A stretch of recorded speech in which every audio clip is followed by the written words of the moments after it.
snow still sifted from the black weave of heaven as dawn crept over the battered ramparts of Castle Black.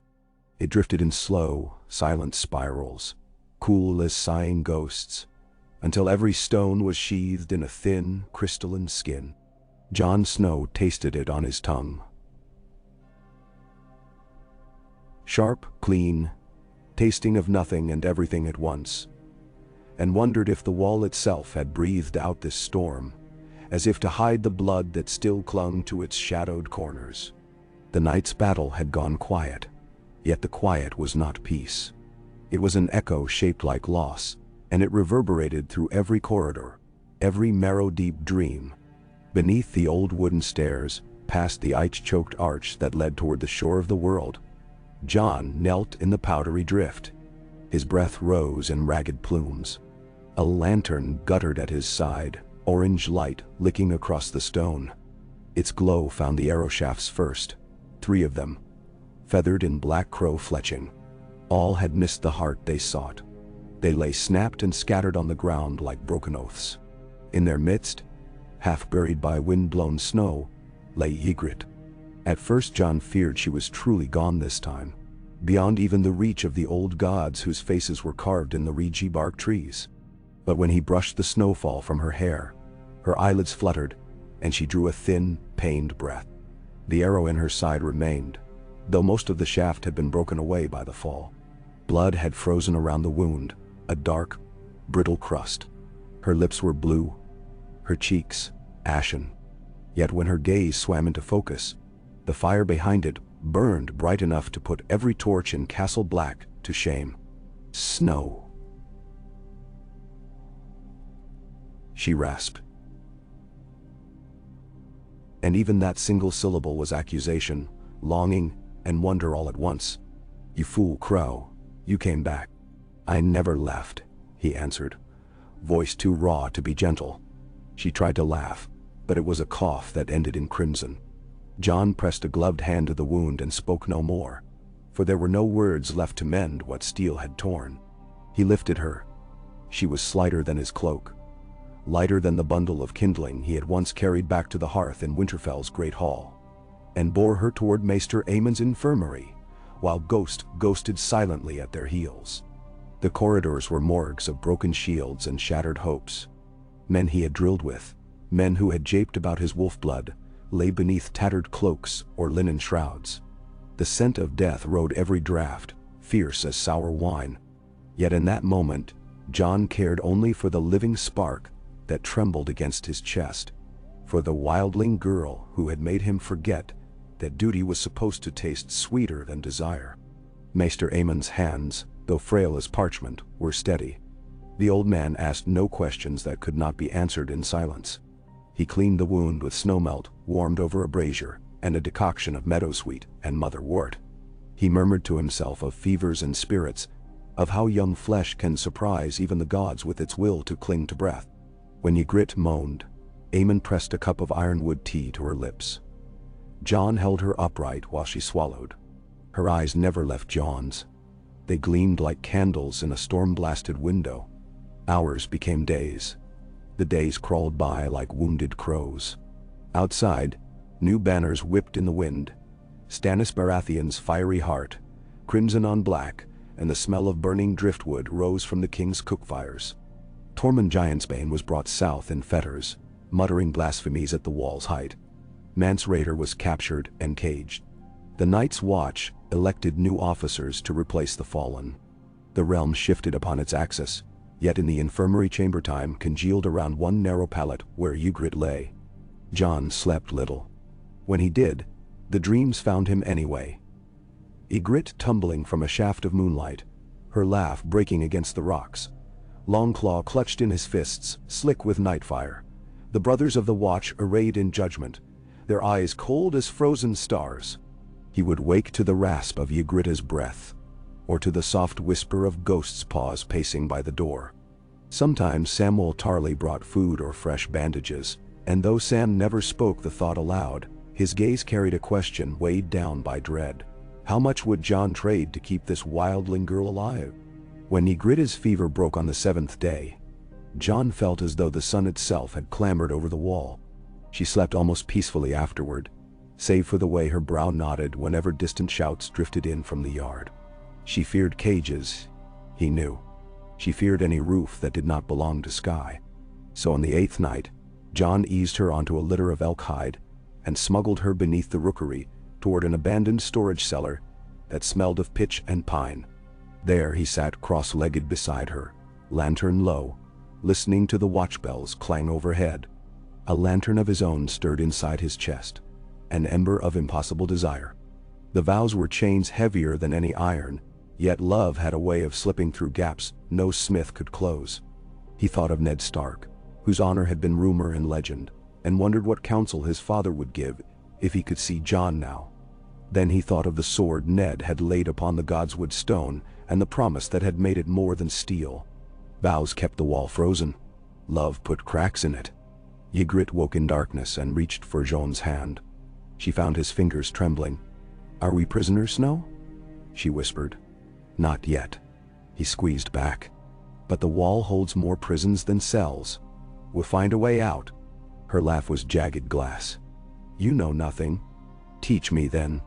In the days that followed, he learned more than any ranger's logbook could contain.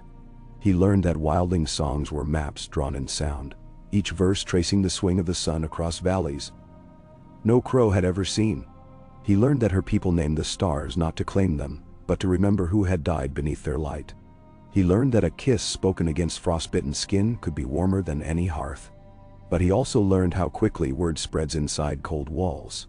Eliezer Thorne strutted through the corridors like a vulture fat on victory, his gaze forever searching for treason. Janos Slint whispered of infidelities against the Watch. Brothers who had once laughed with John now eyed him as if he were a puzzle best answered with steel. Only Maester Aemon and Sam seemed unchanged.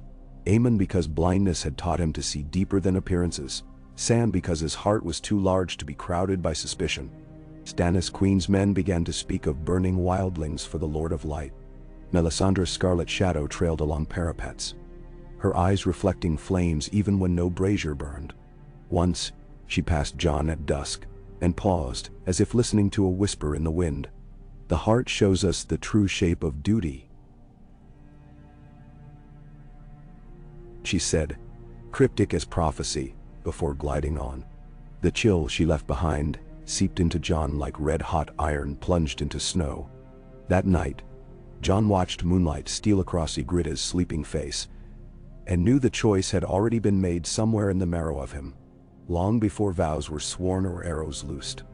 Duty might be the shield that guards the realms, but love was the sword that parted shadow from shadow. A shield without a sword was half an oath. He rose before dawn, boots silent on the frosty-slick floor, and climbed the inner stairs to the old armory where chests of abandoned mail rusted in forgotten dark. There he found a battered hauberk of black ringmail, a plain gray cloak, and an unadorned helm. A common ranger's garb, nothing that bore the sigil of Lord Commander. He would leave behind every rank the Watch tried to hang around his neck. Let the wall decide its own commanders. His war was elsewhere now. Ghost followed like a pale wraith as John crept back to the cellar. Ygritte stood there already, leaning on the haft of a spear she must have scavenged from some storeroom. The thin scar beneath her ribs was an angry pink, but she held herself beneath the spear like a banner in wind.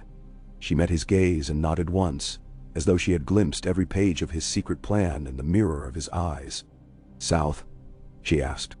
"South," he agreed softly. "Away from the fire priests, away from Stannis' war, away from brothers who would see you chained. I know passes through the Frostfangs. There's a fishing village on the Bay of Seals, boats enough to carry us farther than any crow can fly." "Now," she snorted. "Crows fly, Snow. You just never learned your wings." But her smile, when it came, was soft as new snow on summer grass. She tied her red hair back with a strip of black linen, a crow's color, and in that moment looked half shadow, half flame. Ghost circled them once, tongue-lolling, then trotted to the door as though the journey had already begun. They moved, at moonset. A sliver of false dawn gilded the watchtower's highest merlon as John and Ygritte slipped through an old sally gate half buried by drift. Wind groaned through the ice like an animal wounded by its own endlessness. Behind them, Castle Black loomed, a silhouette gnawed by torchlight and rising smoke. Ahead lay the haunted forest, limbs creaking beneath crusted hoarfrost, snowfields vast enough to drown all memory of walls and wars. Every step toward the tree line echoed louder in Jon's mind than boots upon stone. He felt invisible threads break, vows sworn before weirwood faces, promises to brothers who had bled beside him. Each thread snapped with a pang, yet none stung like the fear that he fled a darkness greater than any oath could meet. The cold tide creeping south from the land of always winter. He glanced back once, and half expected to spy whites clambering atop the parapets. Instead, he saw only banners, black and red, flapping in the wind. "Snow," Ygritte whispered from the gloom of the pines. "The walls behind us, the worlds ahead. Choose which to look at." He chose. The forest swallowed them. Behind, Ghost's eyes flashed like twin moons. Above, dawn broke along the ridge, pale gold bleeding into bruised night. The first bird call of day seemed a benediction for exiles and lovers alike. They traveled west to skirt the Ringfort Stannis scouts had raised. Jon knew streams shallow enough to ford even in thaw, deer runs that would keep them hidden from hunting parties. Ygritte showed him where to step lightly across drifts that hid deadfalls, how to read the hush before winds shifted to scent strangers. The rhythm of journey settled into breath and heartbeat. Ghost hunted by night, returning with hairs limp in his jaws. Ygritte dressed them with a flint knife and laughter that chased away the cold. Days bled into one another like watercolors left in rain. They camped beneath the thick boughs of an ancient sentinel, its great roots puckered like the knuckles of some frozen giant. Snow drifted in fine curtains. Pine needles whispered overhead. Jon sat wrapped in his cloak, sharpening Longclaw by firelight. Sparks danced up into purple evening. Ygritte leaned against his shoulder, spinning tales about giants who built ladders of clouds and wore the aurora as necklaces. He listened, not only to her words but to the cadence of her breathing, the music of her alive beside him. He felt the shape of her story gradually curve around his own, until they formed a circle neither winter nor war could wholly sever. In that circle, time slowed, and the promise of 5 hours stretched into days, weeks, seasons. One night, when a shard of moonless dark swallowed even Ghost's tracks, Ygritte gazed into the flames and murmured, "What awaits us in the lands of men? Your kind don't love free folk." "I'm not their kind any longer," Jon answered. The wind hissed through the branches, scattering sparks between them. "I'm just a man who loves a woman. If the South can't abide that, then the South can burn. Words burn quicker than wood."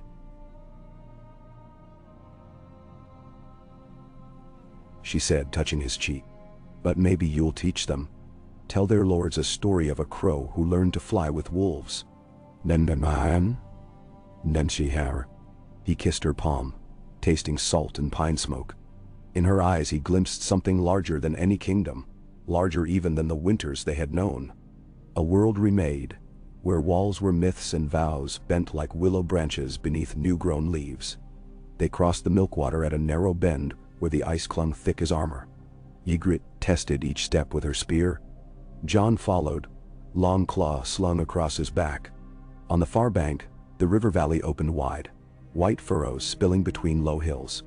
In the distance rose the Frostfangs, peaks etched by violent moonlight, like the serrated teeth of gods. At night, they camped in a ruin built of cyclopean stone, a ring of broken menhirs and toppled lintels. Older than the first men, older perhaps than the children of the forest. Moss glimmered faint green beneath ice, runes of unknowable shape coiled round cold pillars.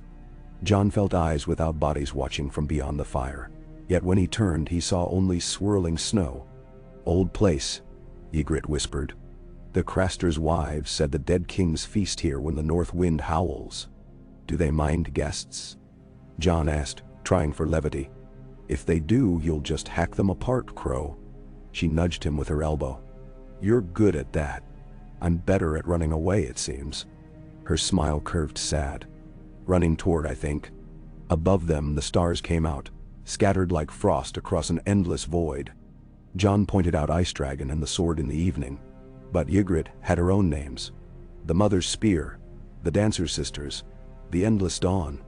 He tasted each name slowly, savoring how they slipped bright across his tongue. "In the south," he said at last, "there are castles older and richer than any wildling camp. We could find work, coin enough to live by the sea. No one would know who we'd been. Would you forget, Snow?" He thought of the wall looming in memory, of brothers who would call him Oathbreaker and Deserter. He thought of a White Walker's eyes, blue as heartburn ice, staring from a winter that had only ever been a song. "No," he said. "I couldn't forget. But maybe I could forgive myself. Then, Daryl, if you can do that." She murmured, curling against him. "You know more than any crow who ever lived." He did not answer. He only pulled her closer, feeling her heartbeat against his. Far away, a direwolf howled. Ghost answered, standing sentinel beyond the fire's reach. The wind wove its cold fingers through their hair, through their dreams, binding man and woman and wolf in something harder than steel. Along the eastern horizon, a bruise of clouds gathered, rimmed in lightning far too distant to hear. Jon watched its slow churn and wondered whether that storm carried the Uther's breath, or merely the world's unhappy memory of wars past. He wondered too how long they could outrun the ice if the wall itself failed. Yet these thoughts drifted like sparks, dying before they reached the sky. Only the present burned, and Ygritte's presence burned brightest of all. Days later, they skirted a stretch of tundra, where reindeer herds trampled the snow to ragged slush. They saw smoke twisting skyward from a lone crofter's hut, a thin wood-framed shelter huddled against a rocky shoulder. Jon hesitated.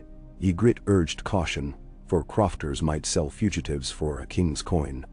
But the wind smelled of peat and broth, and hunger finally outweighed fear. An old woman answered their knock. Her spine was crooked as a shepherd's crook, her eyes fogged by decades, yet she bade them enter and share her stew of turnip and bone. She asked no names. In exchange for bread and salt, Jon split faggots for her hearth. Ygritte mended a torn elk-hide blanket. That evening they sat by candlelight while the crones spoke of a time when giant kings strode across these plains, taller than watchtowers, carrying whole birch trees for walking sticks. Ygritte listened, rapt as any child. Jon watched her, noting the way her lips parted on breath, the way lamplight painted amber across her freckles. When they took their leave at dawn, the old woman pressed a sprig of rowan berries into Ygritte's palm. "For the shadows that ride ahead," she croaked. Red wards off black. Outside, mist lay thick upon the ground. Each step left a fleeting ghost of their passage, swallowed almost at once. The world felt half-formed, a place unmoored from time, as if they walked through threads woven before history learned to bind memory. In such moments conversation dwindled to touch and glance. They spoke through finger-traced circles upon each other's skin, through breaths shared like contraband heat. Night after night, they discovered new languages hidden in silence. And where words failed, they built their own. Tinna, the hush just before falling snow. Wrath, the warmth of a mouth against frost-nipped cheek. And Seer, the fierce ache of wanting tomorrow to be kinder than today.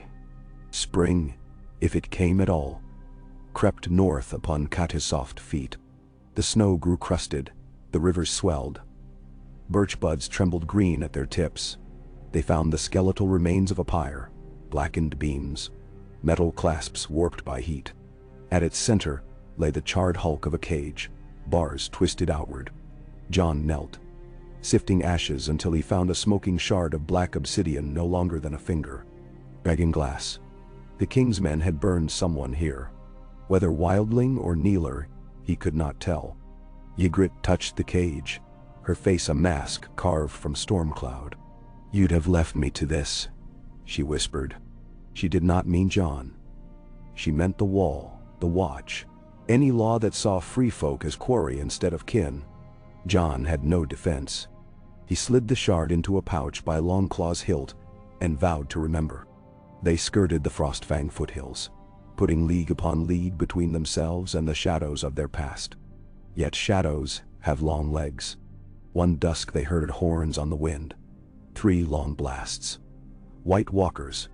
The sound shuddered through valley and vein alike. Jon froze, heart hammering. He counted the blasts again, across the echo. 1, 2, 3. His breath left him like a struck bell. "We keep moving," Ygritte urged. "Horns lie. Wind carries old ghosts farther than they belong." But Jon had seen the dead walk. Ghost can scent them if they're near. He whistled. The direwolf bounded ahead, nose low. The valley answered with stillness. No ravens, no foxes, not even the drone of night insects. Silence like that was a wound, bleeding emptiness. They made camp beneath an overhang of blue slate. Jon built no fire. They ate cold venison and listened to the dark. Moonlight silvered Ygritte's hair where snowmelt had dampened it. She gripped his hand, neither of them daring sleep. Ghost returned hours later and lay beside them, ears flattened, hackles high. Whatever he'd smelled, it followed them like a memory none could name. When dawn finally peeled its pale face over the mountains, Jon felt every bone ache with weariness. Yet a fiercer resolve had coalesced within him, tempered by dread and love alike. He would see Ygritte safe far from this war between living and dead, even if it meant sailing beyond every map the maesters had ever inked. The world was round, tales said. If so, surely there must be some corner untouched by winter's war. Later that day they reached a high ridge where the land fell away in a rolling sea of pine. Beyond the trees, faint as foxfire, Jon glimpsed smoke curling from a cluster of timber lodges. The coastal wildling settlement he had only heard of in ranger reports. Boats bobbed on a slate-colored inlet. Gulls circled, their cries sharp as flint. He felt Ygritte's hand slip into his, tight. Neither spoke. The ocean smelled of brine and possibility. They descended the ridge at twilight, taking care to follow deer trails and avoid patrols. Jon's thoughts churned. What guise should they claim? What barter could they offer for passage? Would free folk sell them southward, or demand fealty to some clan chief? Yet deeper than pragmatic worry throbbed another unease. The longer they ran, the farther he drifted from the wall. And the wall, for all its cruelty, stood between humanity and doom. Who would sound the horns when the dead came storming? That night, sleep eluded him. Ygritte slept, curled beside Ghost. But Jon sat with back to an alder trunk watching moonpaths ripple over distant waves. He remembered Sam's trembling voice in the library stacks, reciting passages of the long night. He remembered Gren, sturdy and steady, dying on the wall while giants thundered below. He remembered Maester Aemon saying, "Love is the death of duty," and understood finally what the old man had meant. But he also understood something Aemon had not said aloud. Sometimes duty is the cage that murders love first. Before dawn's first blush, Jon touched Ygritte's cheek to wake her. She started, then smiled sleep-a-fleck. "Storm gods take you," she muttered, pulling him down for a kiss that tasted of salt. "What if we had both?" He breathed against her lips. Both what? Love and duty, life and war. A chance to fight for the living, but together. She frowned, rolling onto her elbows. "Sounds like a crow story. You still think walls can hold the dead back?" "I think the living can," he said. "Not watchmen alone, everyone. Free folk, kneelers, even kings if they cease their petty feuds. If we sail south, we can warn them. They won't listen. Some will. My sister Sansa, perhaps. Davos Seaworth. I could find Sam. He's at Old Town by now, learning secrets to kill the White Walkers. Ben Trow." Ygritte drew her knees to her chest, chin on knotted fingers. "If we go south, cages of stone await. Gold cloaks, dungeons, lords who'd sooner slay a free woman than heed her. Not if we bring truth sharper than any sword." He reached for her hand. "Come with me. Help me forge peace between worlds." She studied his face, as though mapping each scar and freckle to a star she might follow if faith failed. At length she sighed. "I followed you once and nearly died. Follow me now. Let the war rage where fools want it. Find a hidden valley by the shivering sea. Build a cabin. Hunt ptarmigan. Raise pups that howl at moonrise." Emmanuel. The image pierced him.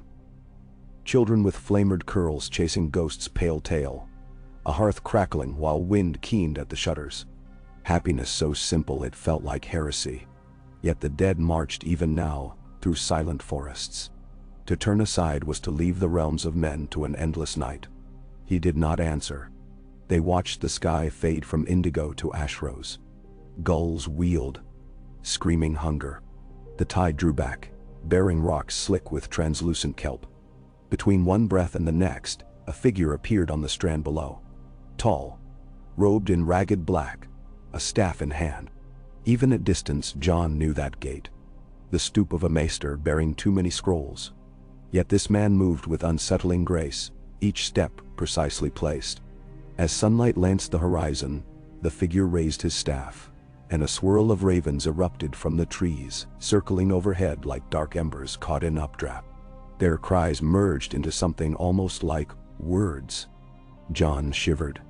Ygritte's grip found his arm, nails biting through wool and flesh. "Who is it?" she whispered. "Not a king's man," John murmured. "And not a crow either." The stranger beckoned. Ygritte spat to ward off sorcery. "Could be a trap." "It always could," John said, hoisting Longclaw Dada. "But destiny seldom waits for courage." They descended. Snowmelt pooled in their footprints. Ghost stalked ahead, hackles half raised. As they drew near, the stranger pushed back his hood to reveal a face both ancient and ageless, lined by scars that resembled thorns encircling a rose. Gray eyes regarded them with sorrow and expectancy intertwined. "Jon Snow," he said, voice low as distant thunder. "And Ygritte, daughter of the spearwife Isala." He inclined his head. "I have waited upon this shore for a moon's turning. The crows in my dreams told me where you would pass, though they sang no certainty you would come." "Who are you?" John demanded, fingers whitening on Longclaw's leather grip. "A friend to the living," the man answered, "and an enemy to those who would see warmth perish from the world. I come bearing warning and choice." Ygritte laughed without mirth. "We've had choices enough. Keep your riddles." But John held her back. "Speak. The wall is cracked," the stranger said. "Not yet broken, but the ice remembers every wound. The Night's Watch bleeds officers to petty politics while white shadows mass beyond every drift. Soon your brothers will face war. They cannot win alone." John's throat tightened. He had felt that truth like frostbite long before words gave shape to it. "I bring passage south," the stranger went on, gesturing toward a narrow skiff, painted a dull, innocent brown dot all. "And I bring secrets, ways to forge dragon steel, words to bind fire to cold. But I cannot do so without one who has walked both sides of the wall. You, Jon Snow, are that bridge. Take what I offer, and men might yet have dawn." Ygritte shifted, anger flaring in her eyes. "And what of freedom? What of life not forged in war?" "Freedom dies in darkness," the stranger said softly. "Better to bleed beneath sun than freeze beneath moon." A gull shrieked overhead. John felt the weight of every mile they had traveled pressing down like fresh fallen snow. He looked at Ygritte. She stared back, cheeks flushed, tears glimmering unshed. Neither spoke, for speech would fracture what brittle peace remained between vow and love. At last she turned to the stranger. "If we go with you, Crow Whisperer, what promise do you swear?" "That there will be a place for free folk at the table of the living," he said. "No more walls save those against the dead." She scoffed. "Words again. Words are doors," the stranger replied. "You can refuse to open them." John laid a hand on Ygritte's shoulder. "If we take this path," he murmured, "we take it together. No more cages. No more south or north. Just us, standing where the world needs mending." "Many." Her lower lip trembled. If you break your word, Snow, I'll put an arrow through you even the old gods couldn't pull free. I know. He brushed a strand of red hair behind her ear. And you know I'll thank you for it. A single tear slipped from her lashes, vanishing in an instant upon her cheek. She faced the stranger again. Very well. We'll hear your secrets. But understand, free folk bow to no one. Not kings, not crows, not dead men come walking. The stranger nodded, as though acknowledging an unspoken vow. Then let us set sail before the tide turns. He extended a parchment scroll bound in wax-sealed twine. Symbols danced across it, half familiar, half alien, a weave of Valyrian glyph, and something older still. Knowledge for trust. Read it when the moon is full. You will understand then why fire must marry ice. Jon accepted the scroll. It felt warm despite the chill air, as though words burned inside it. Ygritte eyed it warily, then shrugged her spear across her back. She stepped into the skiff first, planting her feet wide as any warrior queen. Jon followed, Ghost leaping in after them, the boat rocking beneath the direwolf's weight. The stranger loosed the mooring rope, and the tide seized them, like an eager giant. Wind filled the small triangular sail. Foam hissed against weathered planks. Jon stood at the prow, hair whipping across his brow, watching the wall recede behind distant hills. Ygritte leaned against his side, eyes fixed on a horizon no map dared name. Somewhere beyond sight, the horns would cry again. Somewhere beyond memory, battles would ignite. Yet for this heartbeat of voyage, they were neither deserters nor prisoners, neither victors nor vanquished. They were two souls balanced on the knife edge of fate. Sails spread into the breath of dawn, carrying fire and fear, and an impossible hope that love might yet be a sword sharp enough to carve new legends from the gray flesh of winter. So the skiff glided south, carving white scars in black water, and the world opened before them like a book whose first page had only just turned. Okay. The skiff's hull creaked like an old man's knees under the weight of memories, as it rode the steady pulse of the Bay of Seals. Dawn painted the sky in layers of bruised violet fading to pale gold, and each light-kissed ripple seemed a stitch drawing them farther from every name they had ever sworn. Jon stood at the prow, fingers curled around the raw edge of the gunwale, tasting brine and cold on every breath. The stranger, whom Ygritte had begun calling Greywing for the storm-washed streaks in his hair, handled the single square sail with the easy elegance of a man who spoke wind as a first tongue. Ygritte lounged near the stern, spear laid across her knees, eyes narrowed against the glare. Ghost lay sprawled amidships, his white coat shimmering silver as spray caught morning light. They sailed in silence for the better part of an hour before distant thunder rolled across the water. Jon's gaze sharpened, scanning the horizon. A broad shadow detached itself from the pale mist ahead, a whale nearly the size of their boat, surfacing to breathe.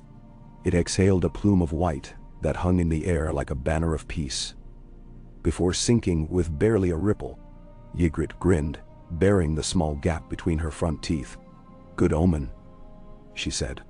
"The great fish guides free folk to new hunting grounds." Greywing angled the rudder to tack east, keeping respectful distance from the Leviathan. "In the south," he murmured loud enough for them both, "whales mean coin to Taroshi merchants, taking their oil for lamps, their bones for finery. You'll find few creatures whose bodies the southern lords will not break into profit." "There's profit enough in enemies," Ygritte replied. "If they paid half as much to feed their poor, they'd need fewer swords." Jon half smiled. The conversation felt like a wave returning him to calmer waters. Yet unease tugged at him when he glanced aft. The coastline they had left was a gray slash, and beyond its cliffs rose the vast white suggestion of the wall. Even at this distance, the wall seemed impossibly tall. A shard of moon fallen to earth, its presence a reminder of promises he had abandoned. Guilt spilled like ink through his thoughts. He could almost hear Lord Commander Mormont's graveled rebuke, or Maester Aemon's sorrowful sigh. But when he looked at Ygritte, wind in her russet hair, eyes bright with fearless purpose, he felt the rightness of their flight heat his blood. Love might be the death of duty, but there were duties born of love that no oath could match. The bay widened, scattering sunlight across mirrored shoals. Gulls dove and wheeled, crying their harsh greeting. Ghost's ears twitched. He rose, padded to the bow, and barked a single warning note. John followed the wolf's gaze and saw, cresting a low swell, a cluster of black shapes rolling like severed fingers. Wreckage. Charred timbers bobbed among tangles of rope. A few moments later, the smell reached them. A bitter reek of pitch and scorched meat that churned Joan's gut. Greywing furled half the sail to slow their approach. "Recent," he said, voice as calm as driftwood. "See how the ash still clings." This longship burned not 3 days past. John scanned the water, vision narrowing to tremors of movement. A corpse floated face down amid the debris, arms outstretched as if still rowing. Arrow shafts bristled from its back, black fletching crow-make. A night's watch patrol, John realized. Sir Denys Mallister sent galleys up the bay to scout wildling landings. He tasted bile. These men could have been his brothers. Ygritte shifted uneasily. If crows did this... She muttered, "Your brothers learned to burn their own quicker than free folk ever did." John shook his head. "Not crows. Wildlings rarely carry oil for fires at sea, and black fletch belongs to rangers. Perhaps Stannis sells sails." He leaned over the rail as they glided nearer, a half-submerged mast. "We should search for survivors." "Risk," Greywing cautioned. "But wisdom, too. A dying man may carry tidings worth kingdoms." Ygritte scowled yet fetched a rope. They nosed among the ruin while John scanned each wave crevice. Most bodies were beyond help. Swollen and waxen. Yet beneath a shattered yardarm he spied movement, an arm flailing weakly. He signaled. Greywing swung the rudder. John knelt, plunging hands into the icy brine, and clutched a sodden cloak. With Ygritte's aid they hauled a young man aboard, his black garb half burned. Salt water sluiced across the deck. The stranger coughed violently, hacking up blood-tinged foam. His eyes fluttered open, gray as winter dawn. 7. "Save me," he rasped. "White. Ships. Sails of ice." John recognized the boy. Pipe his cousin Oliver Marsh, barely 16. Stark terror carved his features deeper than salt or flame. John peeled away charred leather to reveal a gash across the ribs. "Easy," he soothed. "You're safe for now." Oliver's gaze roved, fixed on John. "Lord Snow." His cracked lips bled. "Thought you dead. They said you deserted, took a spearwife." "Not now," John murmured. "Tell me what happened." "Night. Raid. Ships like ghost ships. No flags, only frost on canvas. They fired green fire. Ship burned like sun." He choked. "Archers wore no faces, only bone masks. Killed Sir Denys." Pain contorted him. He clutched John's arm. "They're coming. Ice Kings come by sea. Nenetramin." John exchanged a grave look with Greywing. Ygritte knelt, pressing a poultice of moss and linen to the wound. Oliver hissed, but her hands were sure. "Green fire?" John asked, though his gut told him the answer. "Wildfire?" Oliver nodded faintly. "But colder." Flames hissed like snow melt, burned blue. No heat, only cold that froze flesh. He shivered violently despite the morning sun. Shock set in fast. Greywing opened a small cedar chest and withdrew a vial of honey-colored draught. "Essence of cloth of silver," he said, administering a few drops between cracked lips. Oliver's breath eased, eyelids heavy. "He will sleep." John stood, staring at the silent stretch behind them. Ships of ice. Could the others command such craft? Or was this some sorcerous vanguard of the north? Either way, word must reach men who could marshal defense. Yet John was no longer sworn to any banner. His path forked again. Flee farther south with Ygritte, or steer toward duty's call. Ygritte seemed to read the turmoil churning his eyes. "We sail on," she said softly. "We have little enough time as it is." He started to protest, but she brushed his cheek. Snow. The dead will march whether you stare them down or not. We cannot warn every lord. Let those still bound to thrones sling their ravens. We live our life. Greywing, tightening a line, tilted his head. Yet prophecy cares little for our comforts. Oliver's tale cannot be ignored. If ice chooses the sea, the wall is flanked. White Harbor, Gulltown, even Dragonstone could fall without siege. John exhaled a plume of resolve. We turn southeast, he decided. White Harbor's less than 60 leagues. Manderley's fleet may still hold fast. We bring this boy and his warning. After that, he glanced at Ygritte. She watched him with eyes equal parts pain and pride. After that, he continued, we'll find the cabin in your valley.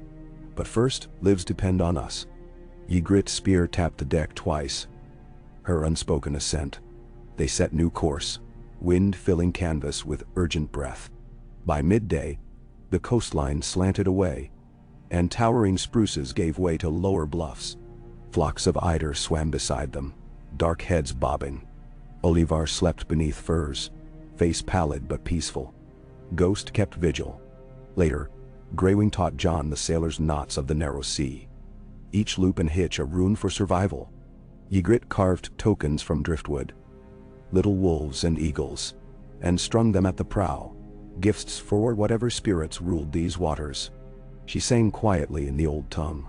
The song told of snowfox brides and moon-eyed hares who led lost hunters home. John listened, struck by the gentleness curling beneath each word. He had once dismissed wildling songs as savage, but here, on the salt road between was and will be, they seemed truer than any septon's hymn. At dusk clouds massed, slate stacked upon slate. Lightning flickered in the distance, silvery veins etching dark stone sky. Greywing furrowed his brow. Storm coming fast. He reefed the sail. John stowed loose gear. The skiff pitched higher on growing swells, boards groaning. Wind whipped droplets into needles. Hold tight, John called to Ygritte, but she was already securing Oliver's litter. Ghost braced by her side. First rain smelled of iron, and then the world became hammer and anvil. The mast strained like a gallows post. The small craft rose, teetered, plunged into troughs deep enough to swallow dreams. Spray blinded. Ygritte laughed, fierce, untamed. The sea tests us, she shouted across thunder. John tightened ropes until his hands bled. Heart pounding with mingled dread and exhilaration. A bolt of white fire split sky to horizon, revealing for an instant the ragged silhouettes of 3 ships rowed hard across the gale. Sleek, black, trimmed with ragged sails. No lanterns burned upon them, yet ghost blue flames flickered along their rails like hoarfrost come alive. John's breath caught. The same apparition that had doomed Olivar's patrol. He drew Longclaw, though steel availed naught across churning water. Greywing maneuvered the tiller, skiff skidding down a wave's face. They hunt survivors, he growled. Our tiny craft may pass unseen. Pray the storm blinds them as well. Lightning answered, carving brightness that turned night to noon once more. The spectral fleet loomed, no more than 2 bowshots distant. Figures moved along decks, tall, gaunt silhouettes clad in bone-white armor. One raised an arm. Blue fire spiraled skyward, seeding thunderclouds with unnatural glow. A column of frigid mist erupted, racing over the sea. John felt cold, knifing through cloak and mail, piercing to marrow. Frost-crusted ropes. The sail stiffened, cracking. Ygritte cursed, breath fogging thick. Ghost howled. Hackles rhymed with ice. Greywing produced a pouch from beneath his cloak. Dragonglass dust, he explained, voice a hoarse croak. He scattered the black shards into the wind, murmuring words shaped like breaking ice. The dust swirled, catching the unnatural mist. Sparks flared, tiny stars igniting mid-air, melting frost. The cold gust recoiled, splitting around their vessel, as though striking an invisible shield. John stared, wonderstruck. The stranger's power pulsed like a second heart in the storm. The ghost ships veered, oars biting water as they altered course, perhaps sensing resistance. But the tumult of wind and wave dashed them broadside to each other. Spars collided, and one shattered mast fell, dragging rigging into surf. In that chaos, the skiff slid between heaving crests and vanished from their sight. Hours blurred into a maelstrom of noise. Eventually, the tempest spent itself, leaving ragged bands of cloud scudding east. Dawn found the skiff adrift among floating ice. Sail torn, lines frayed, but hull intact. Greywing slumped exhausted at the tiller. Ygritte bound his bleeding palms. Jon inspected damage. Repairable, though their course had meandered far. Olivar still breathed, though fever now painted delirium across his brow. They drifted southeast 2 days on half-mast, nursing every cup of fresh water. Greywing taught them to collect dew from the sail and to bait gull hooks fashioned of bent nails. Jon mended wood with pitch scraped from a spare tinderbox. Ygritte told stories to Olivar, tales of laughing trees and mammoths that flew in dreamtime. The boy's eyes fluttered open at times, and his lips curved faintly. On the third afternoon, a green line smeared the horizon. And, salt marsh banks rose, backed by low, rolling moor. Jon recognized river markers from old Nan's maps. They had reached the northern marches of White Knife's estuary. By twilight they glided past stone cairns etched with triskel fishes, the sigil of House Manderley. Fires burned on distant towers, friendly glow after endless gray. As they neared harbor mouth, a cutter intercepted. Two-masted, banners snapping bright. Guards hailed them with crossbows readied. Jon held up his empty hands. "We seek safe water and Maester's aid," he called. "We carry warning from the wall." At mention of the wall, the guard's suspicion sharpened. One yelled, "State name and allegiance." "Jon Snow," he answered, "former commander of the Night's Watch." A murmur rippled among the guards. The North remembered the bastard of Winterfell, though rumor painted him ghost, oathbreaker, king-chosen traitor. "This boy," Jon continued, indicating Olivar, "sailed under Sir Denis Mallister. His patrol was destroyed by ships of the others. We must see Lord Manderley." One guard conferred with Captain, then nodded. "Heard whispers of such horrors. Gods help us if true." "Very well, lower sail and prepare to be towed." White Harbor rose like a dream from the sea. Walls of pale granite curving around bright quay, harbor water lapping at broad steps where markets bustled day and night. Fish sellers called wares under colorful awnings. Scents of smoked haddock and spiced wine drifted through air. Yet tension lay beneath the bustle. Extra guard patrols, ships outfitted hastily for war. Word of winters, March clearly spread. The skiff moored beside the green dock. Jon thanked the harbor master, who eyed Ghost warily but accepted a carved bone charm in lieu of coin. Greywing wrapped himself in hooded cloak, vanishing among crowd before Jon could ask where he went. Ygritte clucked her tongue. "Ravens fly free," she said, as if such disappearances were nature's way. They bore Oliver on a litter through cobbled lanes toward the new Sept infirmary. White Harbor adored the Seven, and had expanded its healer's wing for wounded soldiers. Septus ushered them into lamplit halls smelling of sage and vinegar. Maester Theomore, gray-bearded and sharp-eyed, examined the boy.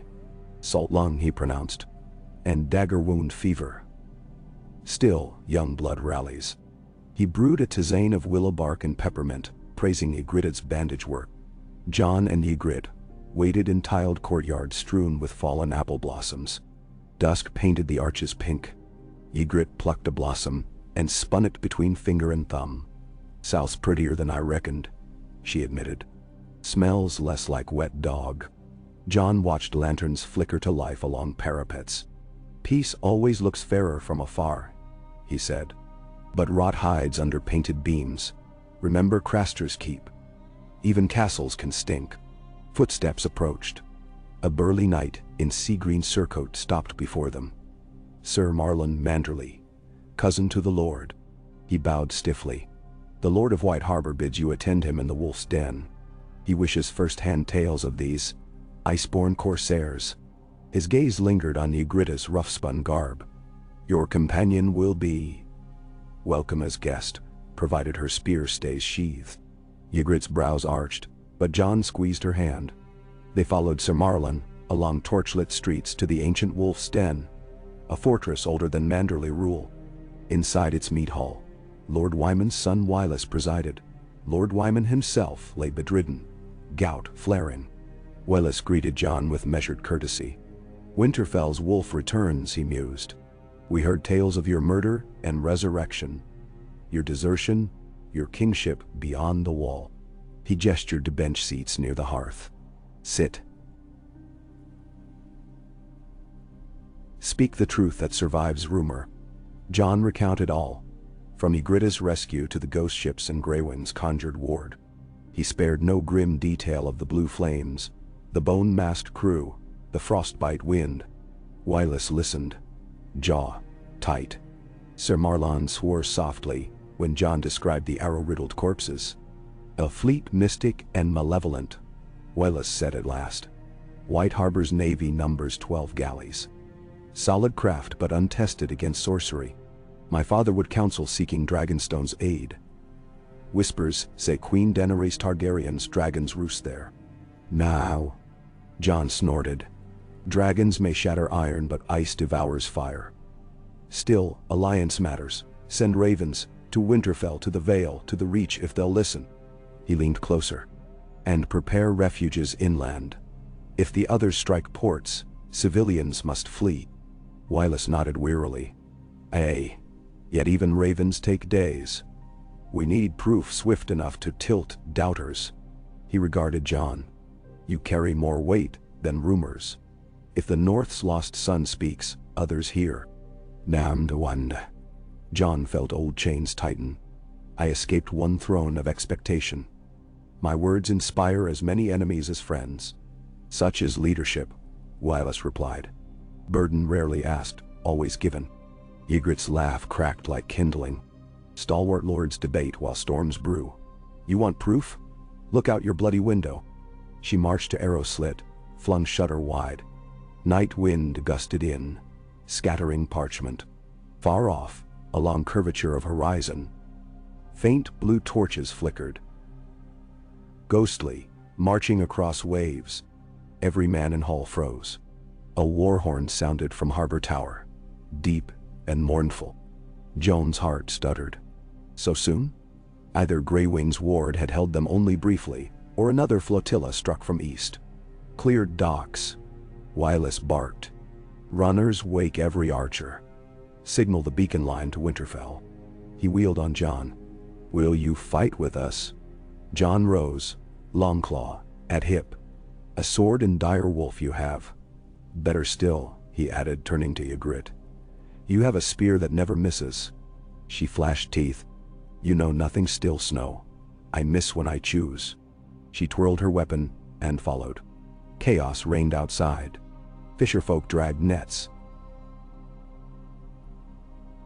Scrambling inland, black-cloaked guards hurried to ballastai along seawall.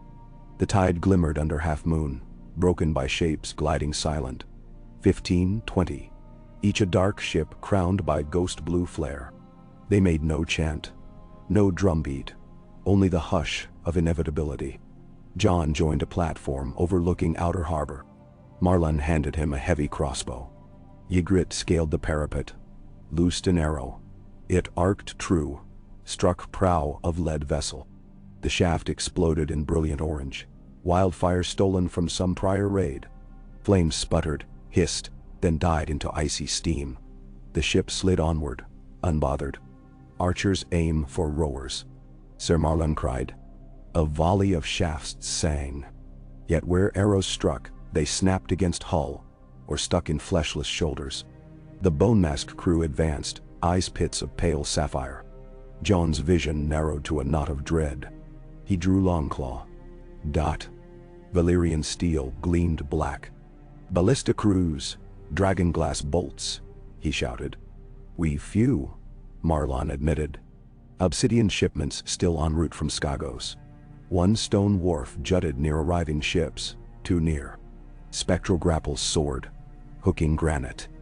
Deck planks rattled as bone warriors crossed gangways, wielding axes rimed in frost. Jon leapt down stairwell, Ghost beside him, boots pounding toward the breach. The first white reached cobbles, an armored corpse of drowned sailor, seaweed hair clinging to skull. Jon's blade cleaved it from crown to collar. Frost sprayed. Shards dissolved into vapor. Ghost lunged, tearing another white's leg. Ygritte's spear punched an eye socket, obsidian tip sparking. The creature collapsed, limbs twitching. Behind, more poured. Citizens screamed. Bells clamored. Jon fought in blur. Parry riposte. Slash. Longclaw's ancient edge left dust where flesh had been. Yet for each foe felled, two stepped ashore. Ice crackled across flagstones, freezing puddles of blood. From heights of Wolf's Den, a roar of fire erupted. Jon glanced up. Catapults hurled clay pots of burning oil, but cold flames swallowed them mid-arc. Despair threatened. Then a new light streaked overhead, searing gold shot with scarlet. It shrieked like a falling star and struck the deck of lead ship. Wood exploded. A blast of real fire roared, heat washing Jon's face. Blue flames recoiled, hissing away like evil fog in sunlight. From outer darkness rose the beating of vast wings. Jon craned skyward. A dragon whirled above harbor, bronze scales veined with bright crimson, jaws streaming fire. Upon its back rode a woman clad in silvered mail. Silver gold hair whipping. Daenerys Stormborn. Another dragon swooped behind, emerald and copper, manning no rider, but banking to flank. Cheers rose even as whites burned beneath dragon flame. Ships splintered, crews shrieking silent. Blue torches guttered to nothing. Jon lowered blade. Wind from draconic wingbeat deafened him. The night never felt so fragile, nor dawn so close. The battle ended as swiftly as it began. By first light, charred hulks listed, sending tendrils of smoke across bay. Ash snowed on rooftops. Maesters tended wounded. Whites lay in frozen piles, melting under sun. Jon stood on seawall, exhaustion sagging shoulders. Ghost pressed flank to his knee. Ygritte leaned with elbows on parapet, eyes reflecting dawn. Your dragon queen's prettier than I heard. She quipped. She's not mine, Jon said softly. Yet she came when you needed. Ygritte threw an apple blossom off wall. It caught wind, spinning. Seems women circle you like hungry owls. He chuckled, then sobered. Daenerys' arrival opened a new chessboard of politics. Alliances. Suspicions. Rival claims. And Greywing. Where had he vanished? Questions piled. A flap of linen drew his eye. Greywing stood at base of tower, cloak billowing. He beckoned. Jon descended stone stairs, Ygritte trailing. The stranger's gray eyes held both relief and sadness. You have glimpsed first storm, he said. Many remain. The fleet defeated here was but scout of greater host. But now, fire and ice stand together. He handed Jon another scroll. Wax seal depicting a weirwood leaf entwined with dragon. Deliver this to the queen. It speaks the language of obsidian and flame. A forge for weapons no winter can bear. Jon accepted, pulse quickening. He looked to query, but Greywing stepped back. My road veers. I gather secrets in the rivers of men while you gather hearts. Guard the free folk's spear. He nodded at Ygritte, for she will one day guard yours. With that, he melted into crowd once more. Ygritte exhaled. Wise ghosts, slippery as eels. She slipped her hand into Jon's. What now, Crow? Jon studied harbor where dragon wings stirred curtains of morning fog. Now, he said, squeezing her fingers, we forge a dawn none can snuff. But we do it together, no thrones, no cages, only choice. She smiled. Sunlit, defiant. You know nothing, Jon Snow. She murmured, then kissed him amid falling ash and apple petals while a dragon's roar echoed promise overhead. Below, Seawater hissed against charred beams, washing away soot, though not memory. A new song began, low in the throats of fishermen and high on gull wings. A song of Northmen and wildlings, dragons and wolves, of love that fled walls yet found duty anew. And deep within John's pocket, the parchment pulsed with warm certainty, as if the dawn inked upon it long ago waited only this moment to catch fire. Far to the north of all songs, the wall wept its slow tears of meltwater. Cracks spread like veins in glass, but within the cracks stirred seeds of promise. For where ice breaks, light can enter, and the tale of John and Ygritte sailed forward on that light, into wider seas, deeper storms and horizons no raven had yet dared chart.